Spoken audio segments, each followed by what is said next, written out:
गर्न बनेको विधेयकमा कस्ता कस्ता कानुन लिएर आउने, कस्ता कस्ता मस्यौदाहरू राख्ने भनेर सरकारलाई थाहा छैन भनेदेखि विज्ञ बोलाएर पढ्नुपर्छ। संसद भवनमै बरु पढ्नुपर्छ सांसदहरूले पनि। तर यसरी यो व्यवस्थापति प्रहार हुने तरिकाले चाहिँ यस्तो काम गर्नु भएन। विधि शास्त्रको मान्यताको खिलाफ हो यस्तरी ऐन ल्याउनु भनेको। हिजो पनि त्यो संसदलाई हेपेको हो, आज पनि संसदलाई हेपेको हो। किनकि संसदीय व्यवस्थामा सरकारलाई के लाग्छ भने मसँग बहुमत छ, मैले जे ल्याए पनि पारित हुन्छ भन्ने लाग्छ। यो हामीलाई हेपेको। हामी हेपिने कि नहेपिने यो पटक देखाउनु पर्नेछ। यो का स्वरहरू तपाईले सुन्नु भएन? यो चाहिँ नेपालको व्यवस्था विरुद्धमा छ। हिंसात्मक राजनीतिलाई संस्थागत गर्न खोजिएको जस्तो देखिन्छ। धेरै मान्छे मारेपछि अनि राजनीतिको मूल प्रवाहमा आउँछु भनेर उसले आत्मसमर्पण गर्यो भने उसले क्षमा पाउने स्थिति यो त संसारमा कहीँ पनि व्यवस्था गरिएको छैन। त्यसैले शान्तिपूर्ण राजनीतिबाट नै सबै परिवर्तन गर्न सकिन्छ भन्ने मान्यता संस्थागत गर्नुपर्ने ठाउँमा हिंसालाई ठाउँ दिएको जस्तो देखियो। त्यसैले यो त गम्भीर आपत्तिको विषय बनेको छ। यसलाई चाहिँ फेरि अघि राजनीतिक दलका नेताहरूसँग समन्वय गरेर ल्याउने कुरा गरियो। दलका सबै नेता मिले पनि हामी त्यो कुरा मान्नेवाला छैनौँ। कानुनको निर्माण गर्दाखेरि कुनै विधेयक ऐनलाई संशोधन गर्दाखेरि त्यो ऐनलाई साङ्गो पाङ्गो पढेर अनि आएको संशोधन औचित्यपूर्ण छ कि छैन भनेर सांसदले सोच्न छलफल गर्न समय पाउनु पर्दैन। ल 38वटा ऐन मात्र संशोधनको लागि कन्टेन्टमा जानुपर्ने छ भने पनि 38वटा ऐन मात्र भए पनि त्यसरी ल्याउने हो त 79 मध्ये। त्यसैले यो त सरासर सभामुख महोदयबाट रुलिङ हुनु पर्यो।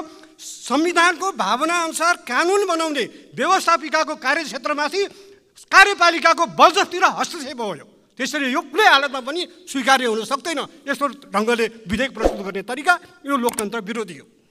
यसमा राजनीतिक छलफल गरेर एउटा सहमतिमा पुगेर जानुपर्छ। किनभने यसले हाम्रो न्यायिक पद्धतिमा नै केही महत्त्वपूर्ण प्रभाव पार्ने भएको हुनाले यसलाई यसै रूपमा पास गर्नुहुन्न। हालांकि म सकाउन थालेँ सभामुख महोदय, यसको पृष्ठभूमि पनि हेर्न जरुरी छ। कस्तो लागेको छ भने यो अहिले माननीय कानुन मन्त्रीजीले अथवा अहिलेकै सरकारले यो ल्याएर आएको हो कि भन्ने देखिन्छ। त्यसो होइन। संसदको निर्णय सार्वभौम संसदले गर्नुपर्छ। एभ्री संसद एभ्री त्यतिकै इक्वल राइट्स हो। यहाँ कुनै तहगत राखेको छैन। नेपालको संविधानले कल्पना गरेका छैन कि एउटा सांसद महाराजा हुन्, अर्को सांसद त्यहाँको द्वारपाल हुन्। त्यस कारणले यो जुन परम्परा जुन 3 दलीय 4 दलीयको नाउँमा जुन सिन्धुमा हुन्छ र केही प्रमुख सचेतक गएर त्यहाँ ताली बजाउनुहुन्छ, यो परम्परा हुनुपर्छ। यसमा मेरो आपत्ति छ। बुढी गण्डकीमा 9 अर्ब भ्रष्टाचार भएको छ। काठमाडौँ ठमेलको कमल पोखरी भाँसेर छाया कम्प्लेक्स बनाउन दिने र उद्घाटन गर्ने भ्रष्टाचारीहरूलाई कारबाही हुनु पर्दछ। र संसारका कतिपय देशमा भ्रष्टाचारमा संलग्न राष्ट्रपति र प्रधानमन्त्री जेल सजायमा गइरहेका छन्। अमेरिकी पूर्व राष्ट्रपति भर्खरै गए, तर नेपालका भ्रष्टाचारमा संलग्न राष्ट्रपति र प्रधानमन्त्री मन्त्रीहरू जेलमा किन जान्दैन भन्ने प्रश्न उठिरहेको छ। धन्यवाद। सम्माननीय सभामुख महोदय, केही नेपाल ऐनलाई संशोधन गर्न बनेको विधेयक 2080 यसरी जस्ताको तस्तै प्रस्तुत हुनु हुँदैन भनेर मैले यही रोस्टमबाट कारण सहित भनेर भनेको थिएँ। यो केही नेपाल ऐनलाई संशोधन गर्न बनेको विधेयक 2080 यसरी जस्ताको तस्तै प्रस्तुत हुनु भनेको नेपालको संसदीय इतिहासमा एउटा दुर्भाग्यपूर्ण त्रुटि हो। सम्माननीय सभामुख महोदय, हिजो यो रोस्टमबाट मात्रै होइन, अनौपचारिक तरिकाले माननीय कानुन मन्त्रीज्यूसँग र वरिष्ठ नेताहरू जो अहिले प्रतिनिधि सभाका सदस्य पनि हुनुहुन्छ उहाँहरूसँग, विभिन्न प्रमुख सचेतकज्यूहरूसँग, सरकारका विभिन्न प्रतिनिधित्व गर्नुहुने साथीहरूसँग हामीले यो विषय पटक पटक अनौपचारिक तरिकाले यो व्यवस्थाप्रतिको प्रहार हुन्छ, यो यसरी प्रस्तुत नगरौँ है भनेर पटक पटक अनौपचारिक छलफलहरू पनि गऱ्यौँ। तर त्यसको बावजुद आज यो यसरी प्रस्तुत भएको छ र विचार गरियोस् भनेर भनिएको छ, जसमा अघि साथीहरूले भनिसक्नुभयो, कसैले 79 भन्नुभएको छ, कसैले 80 भन्नुभएको छ। वास्तवमा हामीले यसलाई तलदेखि माथिसम्म हेऱ्यौँ भनेदेखि त्यहाँ 81वटा ऐनहरू आकर्षित गरिएको छ। 81वटा ऐनहरू कसरी पढेर संशोधन गरेर अब यो 72 घण्टाभित्र प्रस्तुत गर्ने हामीलाई थाहा छैन।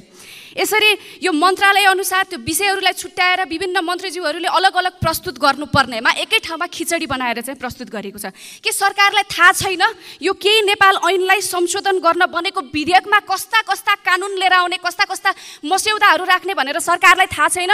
थाहा छैन भनेदेखि विज्ञ बोलाएर पढ्नुपर्छ, संसद भवनमै बरु पढ्नुपर्छ सांसदहरूले पनि।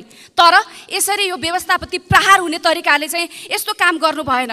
किनभनेदेखि यो व्यवस्थालाई सुधार गर्नको लागि हामी लागेनौँ भनेदेखि यही व्यवस्थामा टेकेर, यही नजिरमा टेकेर आगामी कतिवटा सरकारहरू बन्नुपर्छ, आगामी कतिवटा संसदहरू हाम्रा नजिरहरूलाई हेरेर चल्नुपर्छ। तिनीहरूले के सिक्ने? त्यसैले यो चाहिँ कति पनि ठिक भएन माननीय सभामुख महोदय। यसमा सभामुखले पनि भूमिका खेल्नुपर्छ जस्तो लाग्छ मलाई। यस्तै अब यी विधेयकहरू कानुन समितिमा जान्छ। अब समितिमा जाने कुरा गरौँ है। त्यो समितिमा जान्छ, कानुन समितिमा यहाँ शिक्षा, स्वास्थ्य, खानेपानी, सडक सम्बन्धी विभिन्न प्रकारका धेरै प्रकारका विषयहरू चाहिँ नि कानुन समितिमा आउँछ। त्यो समितिमा हामीले कसरी यत्र विषयहरू चाहिँ कानुन समितिमा छलफल गर्ने? ल ठिक छ, कानुन समितिमा पनि हामी जसोतसो घुँडा टेकेर हामी पढौँला, के गरौँला, कानुन समितिमा पनि छलफल गरौँला। तर हाम्रा सवालहरूमा कानुन मन्त्रीले कसरी जवाफ दिनुहुन्छ? एउटा म कानुन मन्त्रीज्यूलाई प्रश्न पनि सोध्न चाहन्छु। मन्त्रीज्यूलाई प्रश्न राखिएको छ, प्रश्न सोध्न चाहन्छु। यो 24 नम्बरमा चाहिँ यो विधेयकको 24 नम्बरमा के भनेको छ भनेदेखि दफा 54 को 3 मा रहेको 5 वर्षसम्म भन्ने शब्दको सट्टा 10 वर्ष भन्ने शब्द राखिएको छ। मान्य मन्त्रीज्यू, यो 10 वर्ष किन बनाइएको? यसको तर्कसहितको जवाफ तपाईँले दिनुपर्छ मान्य मन्त्रीज्यू। यो सोध्नुपर्ने प्रश्न थियो मैले भौतिक पूर्वाधार मन्त्रीज्यूलाई। तर अहिलेको यो विधेयकको अवस्थाले यस्तो स्थिति आयो कि यो प्रश्न मैले यहाँलाई सोध्नुपर्ने भयो। यहाँ अर्को पनि संक्रामक रोगको बारेमा पनि प्रश्नहरू छन्। यस्ता विषयमा कानुन मन्त्रीले कसरी जवाफ दिनुहुन्छ? यो पनि आफैमा एउटा चुनौतीपूर्ण विषय हो जस्तो लाग्छ। हतारमा कानुन बनाउने, बजेट पनि छुट्याउने अनि फेरि संशोधनमा लिएर आउने, संशोधनको प्रक्रिया लामो हुन्छ अनि बजेट फ्रिज भएर जान्छ। विकास निर्माणको कुराहरू, विकासका कामहरू ओझेलमा पर्छन्। यस्तै तरिकाले जाने एउटा उदाहरण पनि दिन्छु। यो विधेयकमा धेरैवटा चाहिँ 2079 मा बनेका ऐनहरू चाहिँ आएका छन्। 4वटा घातक रासायनिक पदार्थ नियमन गर्ने ऐन 2079, लोकसेवा आयोग ऐन 2079, तेजाब तथा अन्य के भनेर 79 मा बनेका ऐनहरू आएका छन्। संसदमा कानुन कसरी बन्दो रहेछ? सकिहाल्ने सामान्य सभामुख महोदय, संसदमा कानुन कसरी बन्दो रहेछ? 79 मा बनेको ऐन 80 मा संशोधनमा लिएर आउनु पर्यो भने यो कुन दूरदर्शिता हो?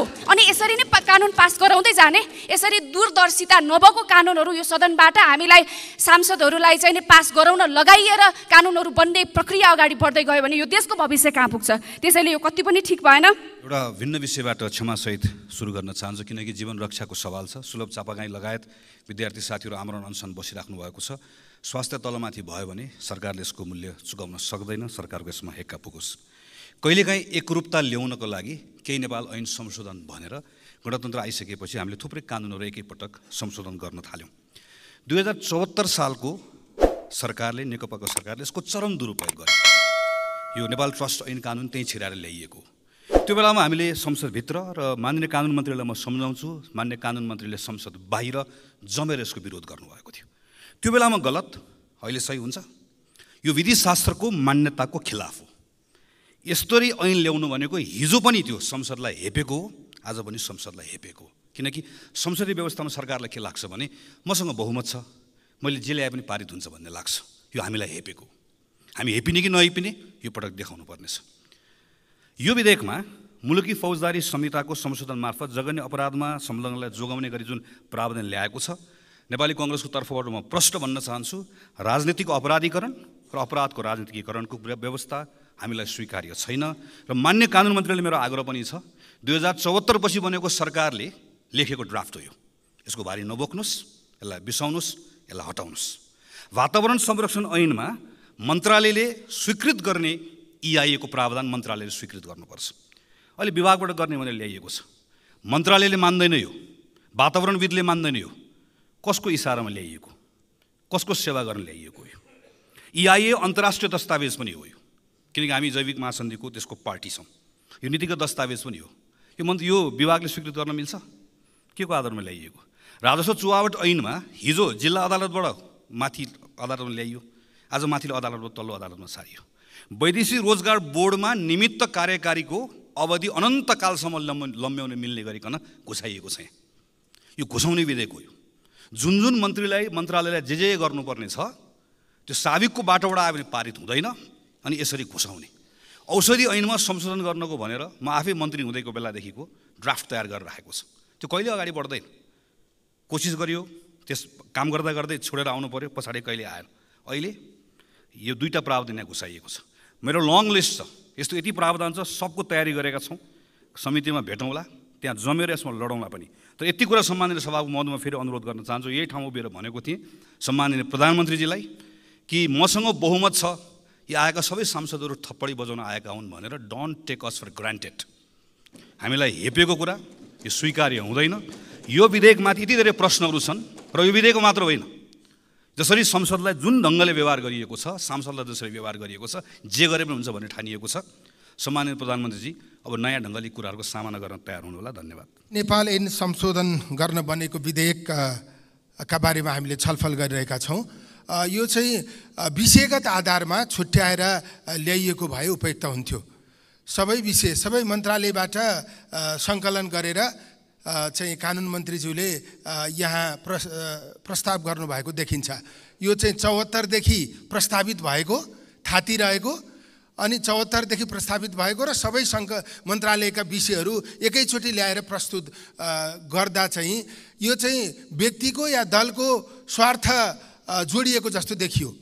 कानुन निर्माण राष्ट्रिय आवश्यकताको सिद्धान्तसँग जोडिएको हुन्छ। त्यसैले व्यक्ति या दलको स्वार्थसँग जोडिएको स्थिति बन्यो भने त्यसलाई स्वाभाविक ढङ्गले लिन सकिँदैन। फेरि हामीले थुप्रै विधेयकहरूका बारेमा बृहत छलफल गर्ने कुरा गरिरहेका छौँ। सबै विषय यहाँभित्र समेटेर ल्याइएको छ। अब यसको मतलब हामीले छलफल गरिरहेका अन्य विधेयकहरू अब संसदमा प्रस्तुत हुँदैन। त्यसैले विधेयक नै आउँदै गरेको छ भने त्यसलाई अब संशोधनमा राखिरहन जरुरी छैन। छिटो विधेयक ल्याएर त्यसमाथि छलफल गर्न आवश्यक छ भन्ने मलाई लाग्छ। त्यसमाथि यहाँ दस्तुर तोक्ने लगायतको कार्य पनि कार्यकारी अधिकार भएको निकायलाई दिन खोजेको जस्तो देखिएको छ। यो चाहिँ प्रत्याजित विधायन डेलिगेटेड लेजिस्लेसनबाट दस्तुर तोक्न मिल्दैन भन्ने जुन सिद्धान्त छ त्यसको विपरीत जस्तो देखिन्छ। त्यसैले कतिपय सार्वभौम सिद्धान्त विपरीत हुने गरी यसलाई प्रस्तुत गरिएको पनि पाइन्छ। सँगसँगै जस्तै सम्बन्धित मन्त्रालयले प्रस्तुत गरेको भए विज्ञहरूसँग छलफल गरेर सबै विषय समेटेर पूर्ण बनाएर ल्याउन सकिन्थ्यो। यहाँ संशोधन प्रस्ताव गरिएको छ तर पनि फेरि पूर्ण भएको छैन। त्यसैले यो अपूर्ण ढङ्गको जुन संशोधन छ यसले पनि सबै खाले समस्या हल गर्न सक्दैन। त्यसमाथि यहाँ एउटा गम्भीर विषय के आएको छ भने यो दफा 116मा यो चाहिँ जुन मुलुकी फौजदारी कार्यविधि संहिता भनेर योभन्दा अगाडि पनि व्यापक रूपमा बहस भएको विषय हो। 2074मै प्रस्ताव गर्दा यसका बारेमा व्यापक विरोध भएको थियो। माननीय कानुन मन्त्रीज्यूलाई म आग्रह गर्न चाहन्छु, त्यो विरोधका स्वरहरू तपाईँले सुन्नु भएन। यो चाहिँ नेपालको व्यवस्था विरुद्धमा छ। हिंसात्मक राजनीतिलाई संस्थागत गर्न खोजिएको जस्तो देखिन्छ।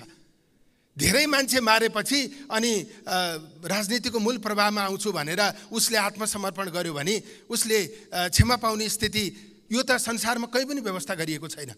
त्यसैले शान्तिपूर्ण राजनीतिबाट नै सबै परिवर्तन गर्न सकिन्छ भन्ने मान्यता संस्थागत गर्नुपर्ने ठाउँमा हिंसालाई ठाउँ दिएको जस्तो देखियो। त्यसैले यो त गम्भीर आपत्तिको विषय बनेको छ। यसलाई चाहिँ फेरि अघि राजनीतिक दलका नेताहरूसँग समन्वय गरेर ल्याउने कुरा गरियो। दलका सबै नेता मिले पनि हामी त्यो कुरा मान्नेवाला छैनौँ। यो चाहिँ राजनीतिक सिद्धान्त, आजको लोकतान्त्रिक राजनीतिक सिद्धान्त विपरीत छ। यो कुरा कुनै पनि मूल्यमा स्वीकार हुन सक्दैन र अन्य विषयहरू पनि चाहिँ जुन ढङ्गबाट संशोधन प्रस्तुत हुनुपर्ने हो त्यो पूर्ण भएको छैन। मेरो विचारमा यसलाई खण्ड खण्ड छुट्याएर सम्बन्धित निकायसँग जोडेर छुट्याएर ल्याउन आवश्यक छ। यसमा संशोधनमा हामीले थप छलफल गर्नेछौँ। धन्यवाद। यो विधेयकमा अलिकति शीर्षक फेराए सरकारलाई साह्रै सजिलो हुन्थ्यो। केही नेपाल ऐनलाई संशोधन गर्न बनेको र केही नेपाल ऐन निर्माण गर्न बनेको विधेयक भनेर यसको शीर्षक राखेर यो संसदमा जति विधेयक प्रस्तुत गर्नुपर्थ्यो यसैमा हालेर पठाए टन्डै खतम। मनपरी गर्नुको पनि सीमा हुन्छ, हद हुन्छ। तपाईँले यो विधेयकमा विश्वविद्यालयदेखि वन ऐनसम्म, लोकसेवा आयोग ऐनदेखि बिमा ऐनसम्म, सन्धि ऐनदेखि पर्यटन ऐनसम्म ब्रिटन वुड्स सम्झौतालाई प्राविधिक रूपमा लिएको छ भनेर हालेको छ, त्यो भने के हो थाहा छैन। न्याय परिषददेखि निर्वाचन ऐनसम्म एउटै प्रक्रियामा ल्याउने, एउटै डालोमा हालेर ल्याउने। कानुन कसरी निर्माण हुन्छ? कानुनको निर्माण गर्दाखेरि कुनै विधेयक ऐनलाई संशोधन गर्दाखेरि त्यो ऐनलाई साङ्गो पाङ्गो पढेर अनि आएको संशोधन औचित्यपूर्ण छ कि छैन भनेर सांसदले सोच्न छलफल गर्न समय पाउनु पर्दैन? ल 38वटा ऐन मात्र संशोधनको लागि कन्टेन्टमा जानुपर्ने छ भने पनि 38वटा ऐन मात्र भए पनि त्यसरी ल्याउने हो त 79 मध्ये? त्यसरी यो त सरासर सभामुख महोदयबाट रुलिङ हुनु पर्यो। संविधानको भावना अनुसार कानुन बनाउने व्यवस्थापिकाको कार्यक्षेत्रमाथि कार्यपालिकाको बलजफ्ती र हस्तक्षेप हो। त्यसरी यो कुनै हालतमा पनि स्वीकार्य हुन सक्दैन। यस्तो ढङ्गले विधेयक प्रस्तुत गर्ने तरिका यो लोकतन्त्र विरोधी हो। कुन ऐन किन र के कति कारणले संशोधन गर्नु पर्यो भन्ने विषयमा गहिराइमा पुगेर संशोधन गर्नुपर्ने ऐन र सन्दर्भ परिस्थिति तथा आवश्यकतालाई राम्रोसँग बुझेर तथा संशोधनपछि लामो समयसम्म ऐनले काम गर्न सकोस् भन्ने पक्षलाई ध्यानमा राखेर मात्रै ऐनलाई संशोधनको लागि विधेयकको रूपमा प्रस्तुत गर्नुपर्दछ। तर अहिले प्रस्तुत गरेको तरिकाले यस्तो गर्न दिँदैन। यो तरिका अवैज्ञानिक छ। 72 घण्टा भन्नाले 3 दिनभित्र संशोधन हाल्नु पर्यो। तपाईँले 38वटादेखि 40वटा ऐनको त कन्टेन्ट पढ्नुपर्छ। छलफल कुन बेला गर्छ सांसदले? सांसद पनि त सर्वज्ञता हुँदैन। अनि कुन ऐनको कुन सन्दर्भमा चाहिँ त्यो संशोधन आएको 2-3 मिनट समय पाउँ सभामुख महोदय, यो अत्यन्त ज्वलन्त विषय हो। यसले हाम्रो संसदको प्रभावकारितालाई चाहिँ प्रभावित गर्छ। आफूले संशोधन गरेको ऐनले के प्रभाव पार्छ भन्ने कुरो नै सांसदले राम्ररी समाजमा क्लियरिफिकेसन दिन सकेन भने उसले ढुक्क भएर ऐन कसरी बनाउँछ? उसले त हाम्रो निस्केपछि आएको थियो पास गर्यो मात्र भनेर त छुट्टी पाउँदैन। त्यसैले यो ऐन प्रस्तुत गर्ने तरिकालाई यसरी प्रस्तुत गर्नु दिनु हुँदैन। भिन्न भिन्न विषयका ऐनहरूलाई सन्दर्भ र पर्याप्त कारण तथा व्याख्या बिना एउटै डालोमा हालेर एकैपल्ट संशोधनका लागि यसरी विधेयक प्रस्तुत गर्ने तरिका अवैज्ञानिक छ, अलोकतान्त्रिक छ। आइन्दा यस्तो तरिकाले संशोधनका लागि विधेयक प्रस्तुत गरिनु हुँदैन। यो प्रस्तुतिको तरिकाले हामी सांसदलाई आफ्नो कर्तव्य निर्वाह गर्न, विषयवस्तुको गहिराइमा पुगेर अध्ययन र छलफल गर्न कठिनाइ उत्पन्न गरेको छ। यो संसद र सांसदहरूको विशेषाधिकार र कार्य सम्पादनमा बाधा उत्पन्न गर्ने तरिका हो। त्यसैले गराउने तथा संसदको प्रभावकारिता र जिम्मेदारीलाई समेत कमजोर बनाउने कार्यशैली हो। त्यसैले आइन्दा यसो नगर्न सरकारलाई संसदको तर्फबाट स्पष्ट रूपमा फुल हाउसमा हुनसक्छ अथवा कुन तरिकाले हुन्छ सभामुखज्यूले एकदम सजग बनाउनु जरुरी छ। आइन्दा यस्तो तरिकाले विधेयकहरूमा संशोधन आउँछ भने त्यो विधेयकहरूमाथि छलफल हुँदैन। यो संसदमा संसदको विशेषाधिकारमाथि कार्यपालिकाले आफ्नो सजिलोको लागि हस्तक्षेप गर्न पाइँदैन। यो संविधान र हाम्रो संसद नियमावलीको विपरीत छ। त्यसैले विधेयक आउँदाखेरि यो जुनसुकै सरकारले विधेयक ल्याए पनि यो उत्तरदायित्वपूर्ण ढङ्गले आउनुपर्छ। यहाँ बनेन छ, बनेन जलस्रोत उत्पादनसँग जलस्रोतको योजनासँग जोडिन्छ। सारा अहिले त्यस सम्बन्धी आएका आर्टिकलहरू यो संशोधन पारित हुनु भने जलस्रोत ऊर्जाको उत्पादन झन् पछि धकेलिन्छ। यो विधेयकको दफा 64 को विषयमा त अहिले मभन्दा अगाडि बोल्न सक्ने त्यो फौजदारी अभियोग सम्बन्धी त बोलिसक्नुभयो। यस्ता गम्भीर विधेयकहरूलाई स्वाट छिराएर पास गर्न खोज्ने यो तानाशाही, अलोकतान्त्रिक र गैर जिम्मेवार तरिका हो। त्यसैले यस्तो विधेयक प्रस्तुत गर्ने तरिकालाई स्वीकार्न सकिँदैन। सम्म हुन्छ यसलाई जस्ताको तस्तै फिर्ता गरौँ र सम्बन्धित तरिकाले संशोधन गरेर ल्याऊ भन्नु सकिँदैन भने पनि आइन्दा यस्तो नहुने कुराको ग्यारेन्टी हुनुपर्छ। यस विषयमा म चाहिँ सभामुखज्यूको पनि विशेष भूमिका चाहन्छु। केही नेपाल ऐन संशोधन गर्ने विधेयक सम्मानित सदनमा प्रस्तुत भएको छ। यो विधेयकले प्रचलित कानुनमध्ये 79वटा कानुनलाई संशोधन गर्ने गरेर प्रस्ताव गरेको छ। हेर्दाखेरि यो 79 भनेको धेरै कानुन एकैमा ल्याएर आयो कि भन्ने खालको पनि देखिन्छ। तर सम्मानित सदन समक्ष प्रस्तुत यो विधेयकले 2वटा अनुसाङ्गिकहरूमा सुधार गरेको देखिन्छ। 39वटा प्राविधिक विषयहरूलाई परिमार्जन गरेको छ, शाब्दिक र परिमार्जित। जस्तो अहिले पनि हाम्रो कतिपय नेपाल कानुनमा व्यवस्थापिका संसद भनेर लेखिएको छ, जबकि नयाँ संविधान आइसकेपछि हामी प्रतिनिधि सभा राष्ट्रिय सभा भएका छौँ। यस्तै किसिमका केही संशोधनहरू छन् भने 38वटा ऐनमा तात्विक प्रभाव पार्ने गरेर परिमार्जन गरिएको छ। त्यसकारण मूलत 38वटा ऐनहरू नै यसले चाहिँ त प्रभावित गरेको छ। म यति आग्रह गर्न चाहन्छु। त्यसै कारण यसलाई अगाडि बढाउनुपर्छ भन्ने मलाई लागिराखेको छ। र यसमा केही 1-2वटा विषयमा मात्रै म ध्यान आकर्षण गराउन चाहन्छु सम्माननीय सभामुख मार्फत। सबैभन्दा पहिलो त यो विधेयकमा एउटा अत्यन्त ज्यादा चर्चामा रहेको विषय भनेको मुलुकी फौजदारी अपराध कार्यविधि संहिता 2074 को दफा 116 मा अर्को एउटा दफा थपेर 116(1) बनाएको छ। र त्यसले के भनेको छ भने हिंसात्मक क्रियाकलापमा संलग्न रहेका केही समूहहरू जुन हिंसात्मक क्रियाकलाप छोडेर अहिलेको मूलधारको राजनीतिमा संविधानलाई मानेर व्यवस्थालाई मानेर यदि शान्तिपूर्ण राजनीतिमा फर्किन चाहन्छन् भने त्यसका लागि यदि नेपाल सरकारसँग राजनीतिक सहमति भएको छ भने त्यो सहमति अनुसार त्यस्ता हिंसात्मक गतिविधिमा संलग्न भएका समूहका सदस्यहरू थुनामा रहेकोमा मुक्त गर्ने र मुद्दाहरू खारेज गर्ने व्यवस्था गरेर यसले ल्याएको छ। म यसका बारेमा के निवेदन गर्न चाहन्छु भने यसलाई यसै रूपमा पारित गर्नुहुन्न, म यो आग्रह गर्न चाहन्छु। यसमा राजनीतिक छलफल गरेर एउटा सहमतिमा पुगेर जानुपर्छ, किनभने यसले हाम्रो न्यायिक पद्धतिमा नै केही महत्त्वपूर्ण प्रभाव पार्ने भएको हुनाले यसलाई यसै रूपमा पास गर्नुहुन्न। हालांकि म सकाउन थालेँ सभामुख महोदय, यसको पृष्ठभूमि पनि हेर्न जरुरी छ। कस्तो लागेको छ भने यो अहिले माननीय कानुन मन्त्रीजीले अथवा अहिलेकै सरकारले यो ल्याएर आएको हो कि भन्ने देखिन्छ, त्यसो होइन।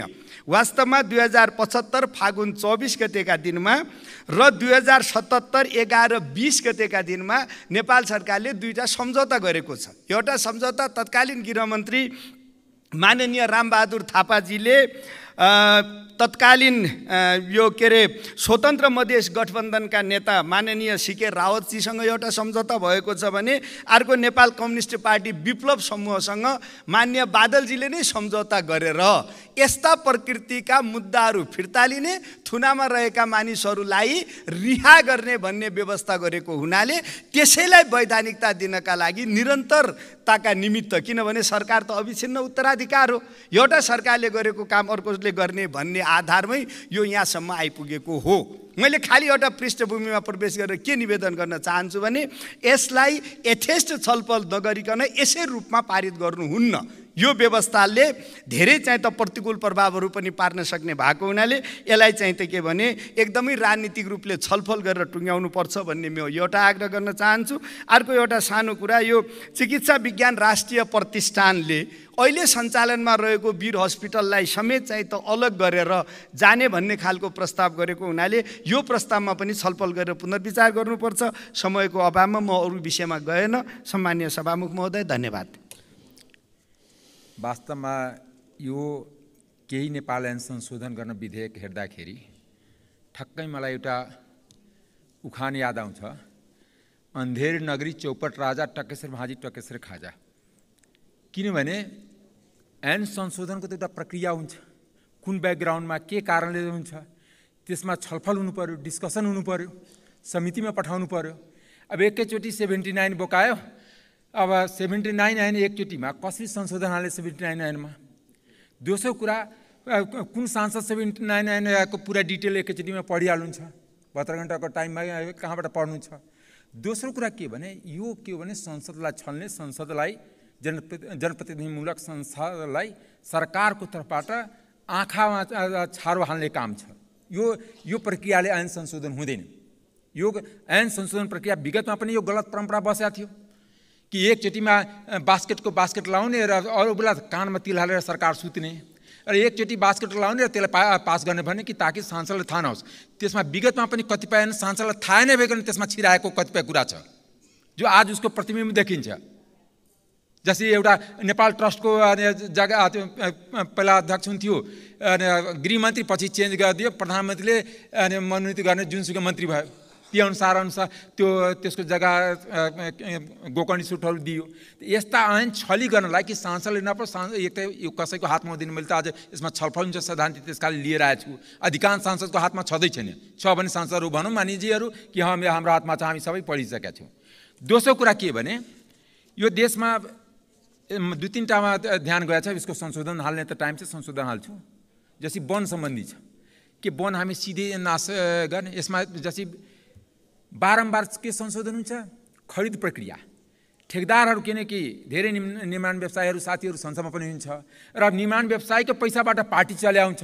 त्यसकारण निर्माण व्यवसायलाई खुसी पार्नको लागि त्यसमा संशोधन छिराइएको छ। त्यस कारणले यो तन्त्रले जनतालाई त फाइदा गर्दैन। संविधान या ऐन कानुन जनताको लागि बन्छ। कुनै अमुक व्यक्ति अमुक इन्ट्रेस्ट ग्रुपलाई यदि गरेर यो छिराउन कोसिस गरिरहेछ र केही सांसद जो कानुनकै ज्ञाता हुन्छ त्यसलाई त्यही व्याख्या गर्नुहुन्छ, व्याख्या गर्नुहुन्छ यही ठिक छ, यस एकदम राम्रो छ, हामी दल र के 3 दल 4 दलको नेताको सरकार हो कि या संसद हो कि 3 दल 4 दल सहमति गर्ने, सिन्धुलीमा सहमति गर्ने, संसदमा ताली बजाउने, यो परम्पराको अन्त हुनुपर्छ। संसदको निर्णय सार्वभौम संसदले गर्नुपर्छ। एभ्री संसद एभ्री को त्यतिकै इक्वल राइट्स हो। यहाँ कुनै तहगत राखेको छैन। नेपालको संविधानले कल्पना गरेका छैन कि एउटा सांसद महाराजा हुन्, अर्को सांसद त्यहाँको द्वारपाल हुन्। त्यस कारणले यो जुन परम्परा जुन 3 दलीय 4 दलीयको नाउँमा जुन सिन्धुमा हुन्छ र केही प्रमुख सचेतक गएर त्यहाँ ताली बजाउनुहुन्छ, यो परम्परा हुनुपर्छ। यसमा मेरो आपत्ति छ। सभामुख महोदय, झन्डै 7 दर्जन ऐनसँग सम्बन्धित यो विधेयकबारे 3 मिनेटमा विचार राख्नु सम्भव होइन र यो संशोधनको विषय देश र जनताको हितमा आएको भए स्वाभाविक होला। तर अस्वाभाविक ढङ्गले संविधान घोषणा भए लगतै 2-3 हप्तामा संशोधन भयो। यो हामी सबैलाई थाहा भएको कुरा हो। त्यो देशको हितमा थिएन त्यो संशोधन।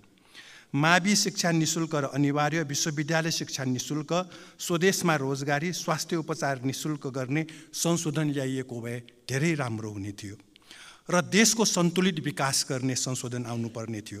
काठमाडौँ उपत्यकामा जनसङ्ख्या केन्द्रित गर्दा यहाँको पुराना विद्युत लाइन सबै फेर्नको लागि खरबौँ रुपियाँ लाग्ने विद्युत प्राधिकरणको दाबी छ र यसबारे चाहिँ विधेयक आउनुपर्ने थियो। पूर्वाधार भएको खोप विश्वविद्यालयको विधेयक पारित गर्न सरकारले किन विलम्ब गर्दैछ र पूर्वाधारै नभएका विधेयकहरू विश्वविद्यालयको विधेयक किन ल्याइँदैछ र साथसाथै विधेयकको दफा 64मा फौजदारी अभियोग अन्तर्गत पर्ने जस्तो सुकै मुद्दा राजनीतिक आवरणमा फिर्ता लिने विषय यो आपत्तिकै विषय हो र साथसाथै बिमाको नाउँमा ठगी भइरहेको छ। यसबारे विधेयकमा स्पष्टसँग आएको छैन र तोकिएको सीमाभन्दा बढी सम्पत्ति भएकाहरूलाई चुनावमा उठ्न नपाउने पनि एउटा विधेयक ल्याउनु जरुरी छ र साथसाथै प्रदेश प्रमुख र मुख्यमन्त्रीहरूको काठमाडौँमा आवास बनाउने होइन, आफ्नै प्रदेशमा राख्ने हो। काठमाडौँमा आउँदा त जनताले होटेल खोलेकै छ नि 2-4 दिन बस्नलाई। यत्रो अरबौँ रुपियाँको सानो दरबार बनाउनु जरुरी छैन र भारतको निर्भरमा खाद्यान्न भएकोलाई कृषि उत्पादन बढाउने विधेयक ल्याउनु पर्ने हो र कृषिसँग बुझ्नेहरूलाई कृषि समितिमा, कृषि मन्त्रीमा राख्नुपर्ने हो। अहिले हाम्रो देशमा त्यो भइरहेको छैन। जमिनदार र सामन्तहरूको छोराछोरीबाट कृषि उत्पादन हुँदैन। जोत्नेलाई जमिन, हातमा थेला र गोडामा हिलो भएकालाई जमिन दिनुपर्छ र कञ्चनपुरको बेडकोट नगरपालिकाको धर्मपुर भन्ने ठाउँको बीच फाँटमा बसाइएका 700 घर परिवार मुक्त कमैया बस्तीमा शिक्षा, स्वास्थ्य, खानेपानी, बाटोघाटो, सरसफाइ केही छैन।